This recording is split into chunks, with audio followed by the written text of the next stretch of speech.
আসলে দেখেন, আমরা মাস্টারমাইন্ড যে আপনারা যার কথা বললেন শাহিন, উনি মার্কিন যুক্তরাষ্ট্রের পাসপোর্ট উনি অলরেডি নিয়ে রেখেছেন।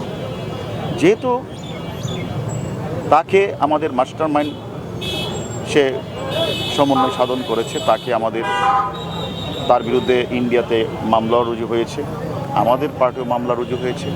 বাট যেহেতু সে আমেরিকান নাগরিক, সেই কারণে আমরা আমাদের সাথে আমেরিকার পুলিশের সাথে কোনো এক্সট্রাডিশন ট্রিটি নাই, সেটা আছে ইন্ডিয়ার সাথে।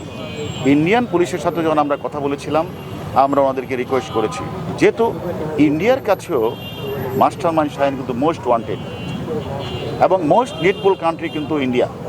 পাশাপাশি আমাদের কাছেও যেহেতু আরও ইম্পর্টেন্ট আমাদের দেশের নাগরিক, সে কারণে আমরা ইন্টারপোলকে আমরা অবহিত করেছি।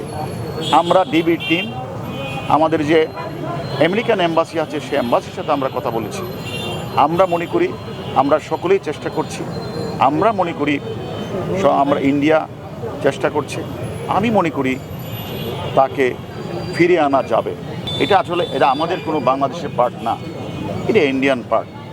তারা তো আসলে খুব ভালো তদন্ত করছে, তারা ঘটনাগুলিকে তারা বিভিন্ন জায়গাগুলিতে আলামত উদ্ধারের জন্য আপ্রাণ চেষ্টা করেছে এবং তারা সিয়ামকে নিয়ে জাহিদকে নিয়ে বিভিন্ন জায়গায় অভিযান পরিচালনা করছে এবং ওনারা অলরেডি আমাদের বাংলাদেশের যে আমাদের জনপ্রিয় যে সাংসদকে হত্যা করা হয়েছে তার মেয়ে, অর্থাৎ ভিকটিমের মেয়ে সাথে কিন্তু তারা একাধিকবার যোগাযোগ করেছে এবং যেহেতু আমি শুনেছি যে ভিকটিমের মেয়ে অসুস্থ থাকায় তার যেতে একটু দেরি হচ্ছে, হয়তো শীঘ্রই যাবে, সেখানে গেলে হয়তো ডিএনএ টেস্টটা হবে। এটা আমাদের কোনো পার্ট না, সেটা হলো ইন্ডিয়া যে সময় প্রয়োজন মনে করে সে সময় তারা যে যখনই কলকাতা সঞ্জীবা গার্ডেনে যখন আপনাদের এলাকার প্রিয় সাংসদ, 3 বারের জনপ্রিয় সাংসদকে যখন নৃশংসভাবে জঘন্যভাবে হত্যা করে পৈশাচিকভাবে তার গুম করার উদ্দেশ্যে তার দেহ ছিন্ন ভিন্ন করে বিভিন্ন জায়গায় ফেলে দেওয়া হয়েছে,